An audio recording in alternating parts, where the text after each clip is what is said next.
رحمتیں برکتیں اللہ کے نیک بندے اور بندی پر ہوں۔ آپ کے سامنے ایک موضوع شروع کیا ہے جو کہ ایمان سے متعلق ہے کہ لفظ ایمان کیا ہے، اس پر ہم نے گفتگو کی۔ ایمان کے ارکان کتنے ہیں، کون کون سے ہیں، ان پر ایمان کس انداز سے لایا جائے، کس طریقے سے ان پر یقین، کس طریقے سے ان کے حوالے سے کانسیپٹ بنائے جائے، اس کے حوالے سے ہمارا سلسلہ جاری ہے۔ ایمان باللہ آپ کے سامنے ہے۔ ایمان کے ارکان میں سے جو پہلا رکن ہے وہ ہے اللہ پر ایمان لانا، یعنی ایمان باللہ۔ ایمان باللہ سے متعلق گزشتہ جمعہ چند باتیں آپ کی گوش گزار کی تھیں۔ ایمان باللہ کے بعد دوسرا رکن آج اس پر انشاءاللہ بات کریں گے جو کہ ہے ملائکہ، یعنی ایمان بالملائکہ۔ حدیث آپ کے سامنے رکھی تھی کہ جبریل امین انسانی شکل میں اللہ کے نبی علیہ الصلوۃ والسلام کے پاس تشریف لائے اور آپ سے سوال کیے۔ ان میں سے ایک سوال تھا کہ ایمان کیا ہے، تو آپ نے فرمایا ان تؤمن باللہ، ایمان یہ ہے کہ تو یقین رکھ اللہ پر، وملائکتہ، اور اس کے فرشتوں پر۔ تو اس کے فرشتوں پر کس انداز سے ایمان لانا ہے ایک مسلمان کو، اس حوالے سے چند باتیں انشاءاللہ آج کے مختصر سے وقت میں آپ کے سامنے رکھنے کی کوشش کروں گا۔ ملائکہ عربی میں فرشتوں کو کہتے ہیں۔ ملائکہ جمع ہے، اس کا واحد، اس کا سنگولر ملک ہے، یعنی سنگولر فرشتہ، اور ملائکہ اس کی جمع یعنی فرشتے۔ ملک یا ملائکہ پر ایمان کیسے لائے، تو اس میں سب سے پہلی چیز یہ ہے کہ ہمیں جو کچھ فرشتوں سے متعلق قرآن اور حدیث میں بتا دیا گیا ہے ان پہ بغیر اپنی کوئی انٹلیکچل لگائے آپ نے من و عین اس کو تسلیم کر لینا۔ ان میں پہلی چیز فرشتوں کی تخلیق کے حوالے سے کہ یہ جو کریچر ہے یہ کس چیز سے بنائی گئی ہے، اس پر ہمارا ایمان ہونا چاہیے کہ فرشتوں کو اللہ رب العزت نے نور سے پیدا کیا ہے۔ میں نے کہا کہ جو کچھ قرآن اور حدیث نے فرشتوں سے متعلق بیان کیا ہے من و عین اس کو تسلیم کرنا، یہ ایمان ہے۔ آپ کی لاجک میں آئے نہ آئے، آپ کو لاجک لگے، لیکن آپ کو اس پر ایمان لائیں گے تو پھر ایمان مکمل ہے آپ کا، ورنہ ایمان مکمل نہیں ہے۔ تو پہلی چیز فرشتوں سے متعلق کہ یہ دے آر میڈ بائی نور، لائٹ، اس چیز پہ ہمارا ایمان اور یقین ہونا چاہیے کہ فرشتے جو ہیں وہ روشنی یا نور سے پیدا کیے گئے۔ حدیث ہے آپ صلی اللہ علیہ وسلم نے فرمایا خلقت الملائکۃ من نور، فرشتوں کو نور سے تخلیق کیا گیا ہے۔ وخلق الجان، اور جنوں کو من مارج من نار، دیکھتے ہوئے آگ کے شعلے سے پیدا کیا گیا۔ جن کا بھی اس حدیث کے اندر ذکر آ گیا تو ہم اس پر بھی ایمان لائیں کہ جن موجود ہیں، اور جن کی جو تخلیق ہے جیسے انسان کی مٹی سے، اسی طریقے سے جن کی تخلیق دیکھتے ہوئے بھڑکتے ہوئے شعلے سے۔ پھر اسی حدیث میں، صحیح مسلم کی یہ حدیث ہے، اسی میں آپ صلی اللہ علیہ وسلم نے فرمایا تیسری چیز، یعنی پہلے ملائکہ فرشتے کس چیز سے پیدا کیے گئے اس کی ہمیں وضاحت کی، پھر دوسری چیز جن کس سے پیدا کیے گئے اس کی وضاحت دی، اسی حدیث میں پھر تیسری چیز فرمائی وَخُلِقَ آدَمُ مِمَّا وُصِفَ لَكُمْ، اور آدم علیہ السلام کو اس چیز سے پیدا کیا گیا ہے جس کے وصف آپ لوگوں کو بتا دیے گئے، یعنی مٹی سے پیدا کیا ہے۔ تو ملائکہ کے حوالے سے ہمارا ایمان ہونا چاہیے کہ ملائکہ موجود ہیں سب سے پہلے، دوسری چیز ان کو نور سے پیدا کیا گیا ہے، وہ نوری مخلوق ہیں۔ تیسری بات فرشتوں سے متعلق ہمارا یہ ایمان ہونا چاہیے، کیونکہ قرآن و حدیث نے ہماری رہنمائی کی ہے کہ فرشتے اللہ کی ہر وقت ہمہ وقت عبادت میں مصروف ہیں۔ کوئی تسبیح بیان کر رہا ہے، سبحان اللہ کا ورد کر رہا ہے، کوئی لا الہ الا اللہ کا ورد کر رہا ہے، تحلیل، تسبیحات، یہ سب جاری ہیں اور یہ فرشتے لگاتار کیے جا رہے ہیں۔ اللہ تعالیٰ کا فرمان ہے وَمَنْ عِنْدَهُ لَا يَسْتَكْبِرُونَ عَنْ عِبَادَتِهِ، اور جو اس کے پاس یعنی فرشتے ہیں وہ تکبر نہیں کرتے اس کی عبادت سے، وَلَا يَسْتَحْسِرُونَ، اور نہ ہی وہ اس کی عبادت سے تھکتے ہیں۔ فرشتے ہمہ وقت عبادت میں بغیر توقف کے اور مسلسل کنٹینیوسلی عبادت میں ہیں، اور اللہ تعالیٰ نے یہ دو صفت بیان کی کہ نہ تو وہ تھکتے ہیں اور نہ وہ تکبر کرتے ہیں اللہ کی عبادت میں. یسبحون اللیل والنہار، وہ تسبیح بیان کر رہے ہیں، اس کی پاکی بیان کر رہے ہیں صبح اور شام. لا یفترون، اور وہ سستی نہیں کرتے، وہ کاہلی نہیں برتتے. لگاتار جیسے انسانوں سے سستی ہو جاتی ہے، دیر سویر ہو جاتی ہے، یا جان بوجھ کے چھوڑ دیتے ہیں، لیکن فرشتوں کی یہ صفت ہے کہ یہ نہ تھکتے نہ یہ سستی اس کے اندر کرتے. تو پہلی چیز آپ کے سامنے فرشتوں سے متعلق کہ وہ موجود ہیں، ان کے وجود پر ایمان لائیں، ایمان بالملائکہ میں. دوسری چیز کہ اللہ تعالیٰ نے ان کو نور سے پیدا کیا ہے. اور تیسری چیز کہ وہ ہمہ وقت اللہ کی عبادت میں مصروف ہے. یعنی اگر ہم میں سے کوئی یہ تصور کرتا ہے کہ میں عبادت کروں گا تو نعوذ باللہ پتہ نہیں اللہ کی شان بڑھ جائے گی، تو ایسا نہیں ہے. پوری کی پوری کائنات گناہ گار ہو جائے، اللہ کی بادشاہت، اس کے مقام و مرتبے کے اندر کوئی کمی نہیں ہے. اور ساری کی ساری کائنات اول و آخر جن و انسان میں سے سارے کے سارے نیک ہو جائیں، تب بھی اس کے مقام اور مرتبے کے اندر کوئی اضافہ نہیں. اس کے پاس ہم سے زیادہ مخلوق موجود ہے جو اس کی عبادت، اس کی حمد، اس کی تسبیح، اس کی تحلیل بیان کرتے. تیسری چیز کہ ان کی تعداد کتنی ہے فرشتوں کی. ہم پڑھ رہے ہیں، سمجھ رہے ہیں کہ ایمان بالملائکہ سے کیا مراد ہے. تو ملائکہ پر ایمان کے اندر تیسری چیز، چوتھی چیز کہ ان کی تعداد جو ہے وہ اللہ ہی بہتر جانتا ہے کہ کتنی ہے. انسانی کیلکولیٹر جواب دے دیں گے ان کی تعداد کو ہم کاؤنٹ نہیں کر سکتے. اللہ تعالیٰ کا فرمان ہے سورۃ المدثر کے اندر، وَمَا يَعْلَمُ جُنُودَ رَبِّكَ إِلَّا هُوَ، اور تیرے رب کے لشکروں کو کوئی نہیں جانتا سوائے اس کے. یعنی اللہ کے سوا اللہ کے کتنے لشکر ہیں، اس کی کتنی مخلوقات ہیں، ان کی کوئی بھی تعداد نہیں جانتا سوائے اللہ.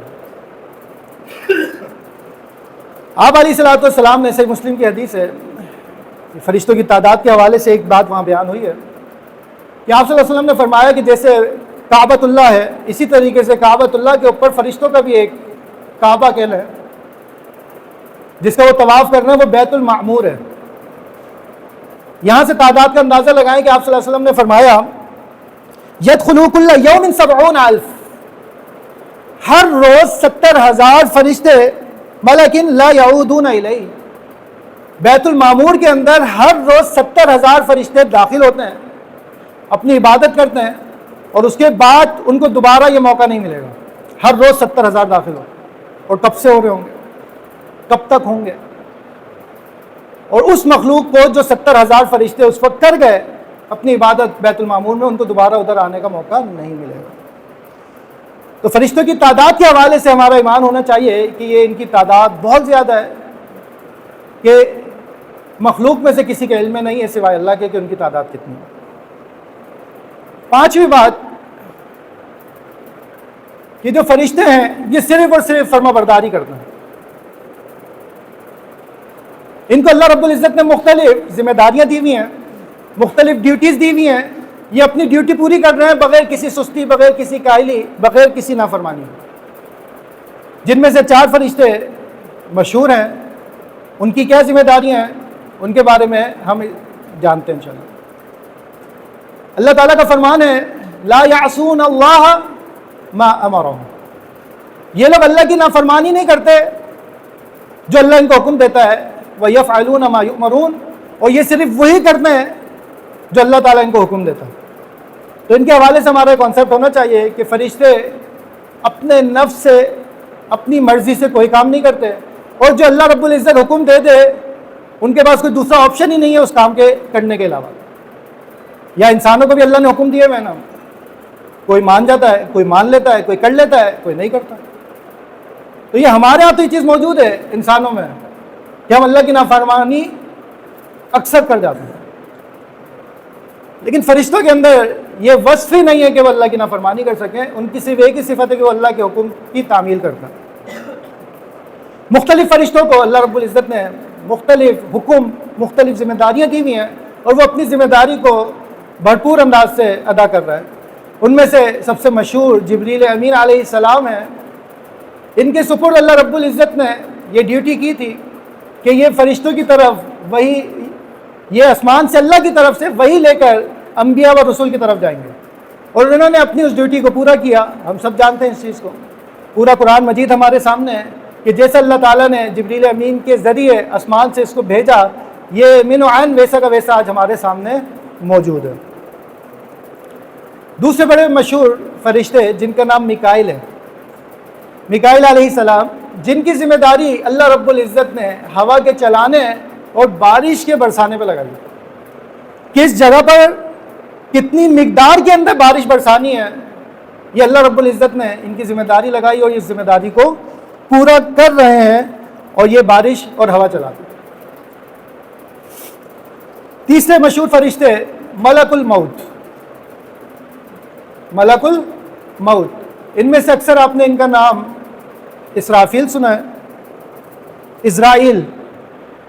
یہ نام مشہور ہے، لیکن اس کا کوئی حوالہ نہیں ہے کہ اسرائیل اللہ کے نبی علیہ الصلوۃ والسلام نے یا قرآن کے اندر کہیں مینشن ہو. ملک الموت کے نام سے تو موجود ہیں قرآن و حدیث کے اندر، لیکن باقاعدہ ان کا اسپیسیفک نیم اسرائیل یہ قرآن و حدیث کے اندر موجود نہیں ہے. اور ظاہر سی بات ہے، فرشتے غیبی مخلوق ہیں، یعنی انسان ان کو دیکھ نہیں سکتا، تو ان کے بارے میں بغیر قرآن و حدیث کے جان بھی نہیں سکتا. اگر اللہ کے نبی نے گائیڈ نہیں کیا صحابہ کو اور وہ بات ہم تک نہیں پہنچی، اس کا مطلب کہ ان کا نام نہیں بتایا گیا، تو ہم بھی اس کو ملک الموت کہیں تو یہ زیادہ بہتر. تو یہ تیسرے مشہور ملک الموت، ان کے نام سے اس واضح ہے کہ یہ ملک ہیں، فرشتے ہیں موت کے. یہ ان کی ذمہ داری اللہ رب العزت نے روح کو قبض کرنے میں لگائی، جس کا وقت جب اور جہاں آ جاتا ہے تو نہ ایک لمحہ آگے ہوتا ہے اور نہ ایک لمحہ اس کے اندر تاخیر ہوتا ہے. اس لیے اللہ تعالیٰ سے ہمیں یہ دعا بھی کرنی چاہیے کہ ہمارا خاتمہ بالخیر ہو، کہ جب ہماری روح قبض ہو تو ہم کسی اچھی حالت، ایمان کی حالت کے اندر موجود ہوں. اسی طریقے سے چوتھے مشہور فرشتے اسرافیل علیہ السلام، سبحان اللہ، ان کی ایک ذمہ داری ہے. آپ علیہ الصلوۃ والسلام نے فرمایا کہ میں کیسے آرام سے رہوں جبکہ اسرافیل کے منہ کے اندر کرن سنگ موجود ہے. یعنی کسی بھی لمحے وہ سور میں پھونکیں گے اور قیامت برپا ہو جائے گی، سب مر جائیں گے، تو میں کیسے اپنے آپ کو آسانی کے اندر محسوس کروں. اسی طریقے سے ایک اور حدیث میں ان کے حوالے سے آپ علیہ الصلوۃ والسلام نے فرمایا وَصَاحِبَ الْقَرْنِ، سنگ والا. اللہ کے نبی علیہ الصلوۃ والسلام نے ان کو سنگ والا کہہ کر مخاطب کیا، کیونکہ ان کے منہ کے اندر سنگ سے مراد وہ آپ کوئی بھی شکل بنا لیں اس کی، جس کے اندر سے آواز نکلے گی اور وہ سور ہوگا. فرمایا اور سنگ والا جو ہے کا دل تقم القرن، اس نے اپنے منہ میں وہ کرن، وہ ہارن لیا ہوا ہے. واستمع الاذن، اور بڑی توجہ کے ساتھ وہ منتظر ہے اور سن رہا ہے کہ کب اللہ کا حکم ہو. متى یؤمر بالنفخ، کہ کب اس کو حکم دیا جائے پھونکنے کا. فینفخ، اور وہ اس کے اندر پھونک دے. یعنی زمانہ اتنا قریب ہے قیامت کا کہ فل تیاری ہے. وہ سور جو ہے وہ اس کے منہ کے اندر ہے فرشتے کے، اور بس وہ توجہ لگا کے سنا کہ یہاں اللہ کا حکم ہوگا، وہ سور کے اندر پھونکے گا اور تباہی ہو جائے گی اور قیامت برپا ہو جائے گی.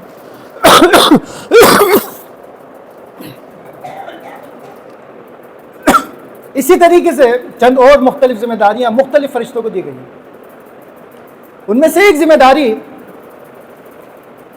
چند فرشتے ایسے ہیں جن کی ڈیوٹی ہے کہ آپ زمین میں گھومو اور جو اللہ کے نبی علیہ الصلوۃ والسلام کا امتی اللہ کے نبی علیہ السلام پر درود پڑھے، آپ اس کا درود اللہ کے نبی تک پہنچاؤ.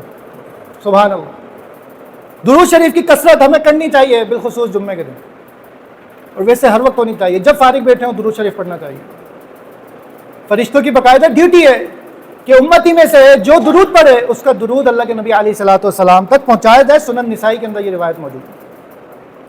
اسی طریقے سے چند فرشتوں کی یہ ڈیوٹی ہے کہ اللہ رب العزت نے انسانوں پر ان کو نگران بنایا ہوا ہے. وَإِنَّ عَلَيْكُمْ لَحَافِظِينَ، اور بے شک تمہارے اوپر نگران مقرر کیے گئے ہیں.